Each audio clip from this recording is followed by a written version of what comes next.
Yang pertama yaitu jalur domisili. Ini diperuntukkan bagi siswa atau calon murid yang berdomisili di dalam wilayah penerimaan murid baru yang ditetapkan oleh pemerintah daerah. Nah, ini sangat penting dipahami. Kalau dulu eh, ditakutkan tanda kutip dengan PBB PBDB zonasi, maka saat ini sudah lebih fleksibel. Jadi jalur domisili ini merupakan pintu atau jalur pertama. Kemudian berikutnya yang kedua itu jalur afirmasi. Apakah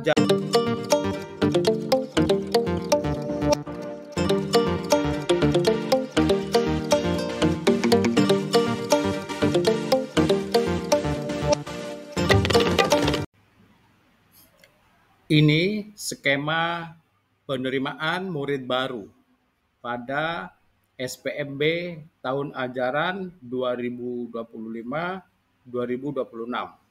Jadi pada sistem penerimaan murid baru, Bapak Ibu sekalian, ada beberapa penyempurnaan yang sudah diatur baik jalur maupun perencanaannya.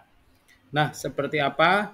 Mari kita ikuti di channel Pak Gurupedia yang selalu berbagi tentang pendidikan, keguruan, dan literasi. Terima kasih Pak Gurupedia sampaikan kepada Bapak Ibu yang telah membantu channel ini semakin maju dan berkembang dengan mutu, yang telah menyajikan informasi-informasi terupdate terbaru. Mari kita lanjut Bapak Ibu, sebagaimana yang telah disampaikan oleh Mendikdasmen bahwa tahun ajaran ini nanti menggunakan sistem penerimaan murid baru. Jadi perlu diketahui bahwa semangat yang paling utama dalam SPMB ini adalah pemerataan kesempatan dalam memperoleh pendidikan yang bermutu untuk semua. Oleh karena itu, SPMB ini dirancang agar setiap anak tanpa memandang latar belakang ekonomi atau lokasi tempat tinggalnya memiliki kesempatan yang sama untuk bisa mengakses pendidikan yang berkualitas. Tidak ada lagi hambatan yang membuat siswa sulit masuk sekolah hanya karena faktor geografis atau ekonomi. Nah, ini tentu sangat penting untuk dipahami oleh orang tua. Nah, Mendikdasmen telah mendengar dan memahami berbagai aspirasi publik dengan menerbitkan SPMB ini. Jadi, kebijakan ini muncul sebagai respon terhadap keluhan dan aspirasi masyarakat terkait dengan sistem PBDB sebelumnya. Maka saat ini SPMB diharapkan menjadi solusi atas masalah atau persoalan yang timbul dan pernah terjadi sebelumnya, dengan memberikan sistem penerimaan yang lebih fleksibel dan adil. Maka jalur penerimaan murid baru, Bapak Ibu sekalian, ini ada 4 jalur. Jadi perlu dipahami bahwa SPMB ini bukan sekadar perubahan nama dari PBDB, tetapi juga sistem yang lebih beragam dan fleksibel. Jadi kalau sebelumnya ada istilah zonasi, ini pada sebagian kalangan masyarakat menimbulkan persepsi yang negatif. Mengapa? Karena dianggap membatasi akses untuk memilih sekolah. Nah, saat ini Bapak Ibu terdapat 4 jalur dalam penerimaan murid baru ini. Yang pertama yaitu jalur domisili.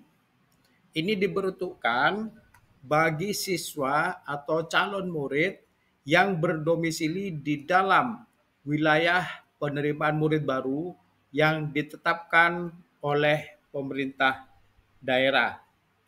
Nah, ini sangat penting dipahami. Kalau dulu eh, ditakutkan tanda kutip dengan PBDB zonasi, maka saat ini sudah lebih fleksibel. Jadi jalur domisili ini merupakan pintu atau jalur pertama. Kemudian berikutnya yang kedua itu jalur afirmasi. Apakah jalur afirmasi itu? Jadi jalur afirmasi ini adalah jalur yang diperuntukkan bagi calon murid yang berasal dari keluarga ekonomi tidak mampu. Dari keluarga yang kurang mampu juga bisa mendaftar di sebuah sekolah yang dituju. Yang kedua, bagi calon murid penyandang disabilitas. Inilah salah satu makna bagaimana kebijakan ini diatur untuk menciptakan pendidikan bermutu untuk semua. Nah, yang ketiga, Bapak Ibu, adalah jalur prestasi.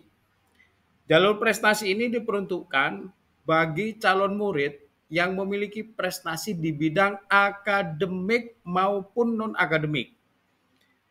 Jadi, pendidikan akademik dan non-akademik yang berprestasi bagi siswa, maka ini menjadi salah satu pintu penerimaan murid baru di sebuah sekolah.